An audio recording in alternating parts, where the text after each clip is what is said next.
欢迎来到巴巴娱乐呀频道，请订阅频道，所以大家不要错过当天最热门的新闻。我们今天的时事通讯包括以下内容：希望诚意多拍写实类作品。我是因为莲花楼入了坑，粉了诚意。刷莲花楼第二遍了，我儿子8岁，第二遍莲花楼我拉着我儿子一起看的。莲花楼里涉及到诚意的打戏不算太多，但每一处都是点睛之笔，堪称经典。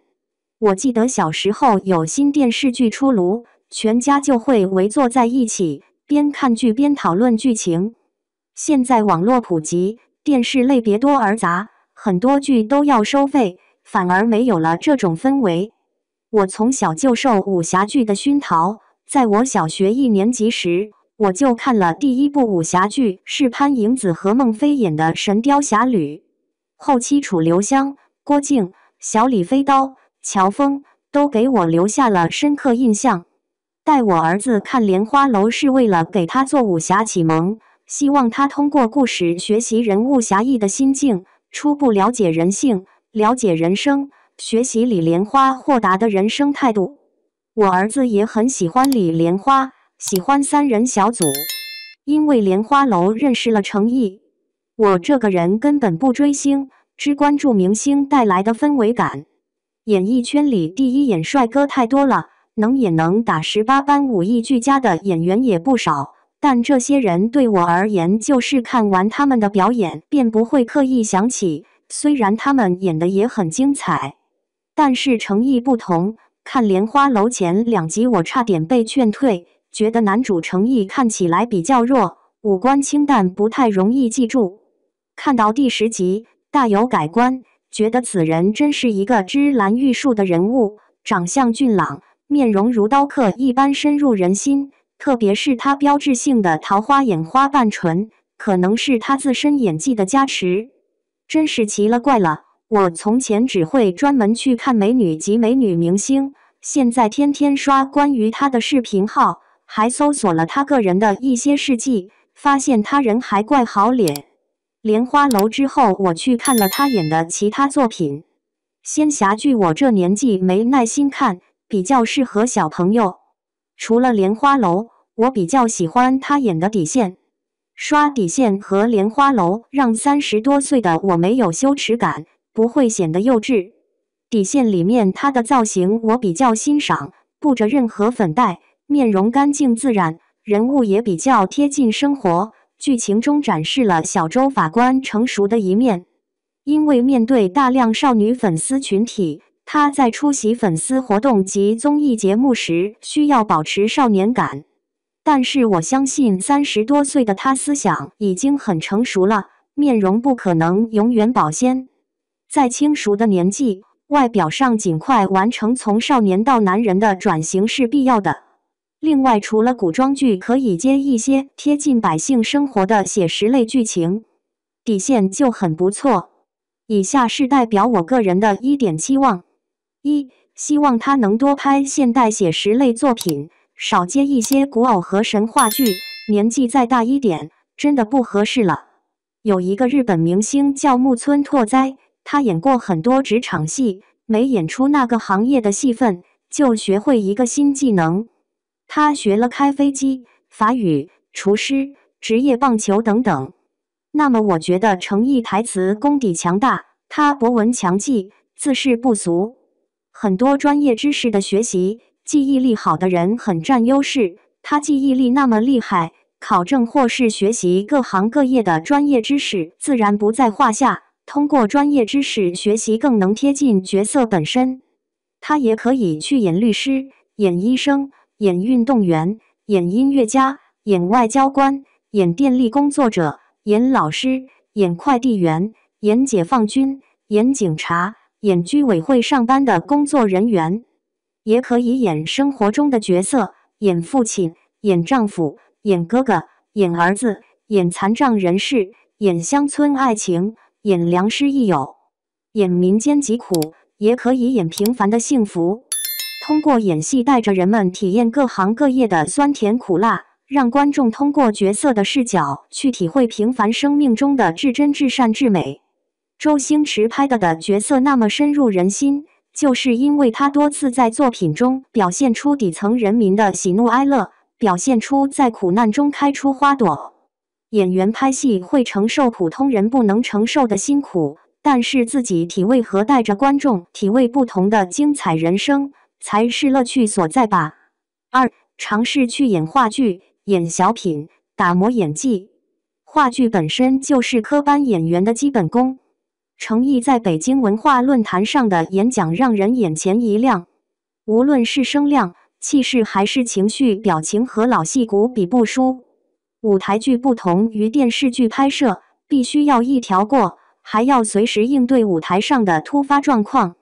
我觉得他可能多积累舞台上的表演经验，可以让自己的演技更纯熟。虽然他的演技已经很厉害了，但是精益求精不正是职业演员永恒的追求吗？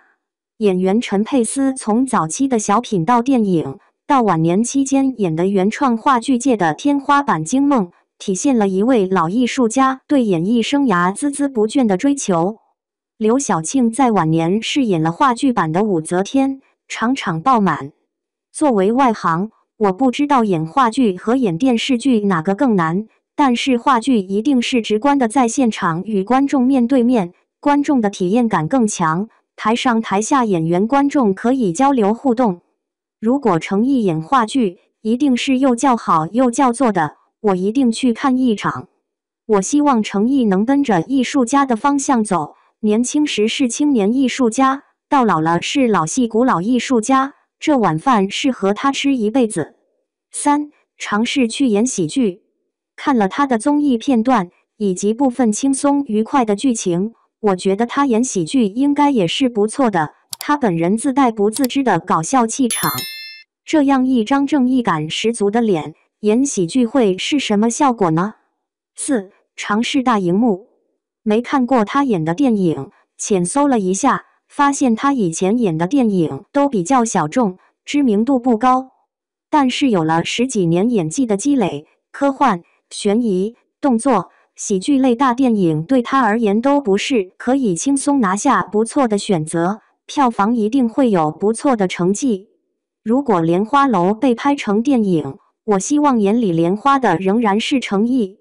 5. 专注于演员这个职业，而非偶像，作品面对观众而非粉丝。江山代有才人出，江湖总会有新的传奇。演员穿越人潮汹涌，走到观众面前，走进观众的心里，是天时地利人和。演员走红是时代的红利，时代的浪潮需要这样的演员，这样的角色来展现世俗的价值观和时代的风貌，刚好他就出现了。很多演员有才能有天赋，却始终无法让观众看见，还有些历经千难万险走到顶峰的演员，却在一夜之间跌落神坛，直至从荧幕消失。演员在早期需要流量加持，获得高度关注，有了流量好的作品和导演自然会来找演员。但是当演员资源够多，实力够强时，粉丝就只是锦上添花的事。明星是没有个人隐私的，一举一动都暴露在镁光灯之下。角色深入人心了，观众就会把角色带入到演员身上，热衷于窥探他的私人生活，特别是那些年轻的女孩子。其实可以理解，人在年轻时有一些疯狂举动都是正常的，年轻的粉丝也会长大，想法也会更成熟，说不定过2年口味就变了。演员在合适的时候也需要转型。